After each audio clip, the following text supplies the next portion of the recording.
يا عم هو خلاص. بسم الله ما شاء الله، مخزن نظيف درجة أولى. بص، أنظف مخزن في المينا ده. أدا المكتب الإداري، وأدا المخزن اهوت معمول جمالون معرش بطريقة حديثة.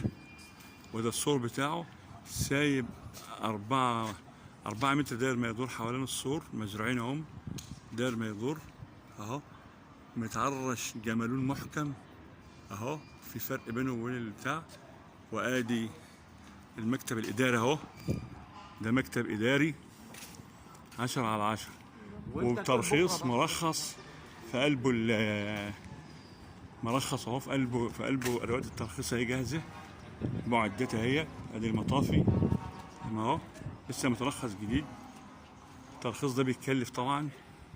معدتها اهي، مزود بعداد ميه ونور اهي.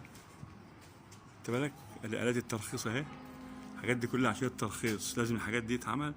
مرخص اهو اللي بتاعها عده المطافي، وده دورة الميه بتاع الغفير، وبوابتين للمشاة، واحدة من هنا واحدة من هناك، والبوابة الرئيسية في الوسط. ما شاء الله، ما فيش بعد كده بقى، يعني ما فيش بعد كده مخزن اهو. بسم الله ما شاء الله. دي البوابة اللي المشاة اللي انا خارج منها، وهذا المخزن من بره. المخزن من بره اهو، السور بتاعه اهو.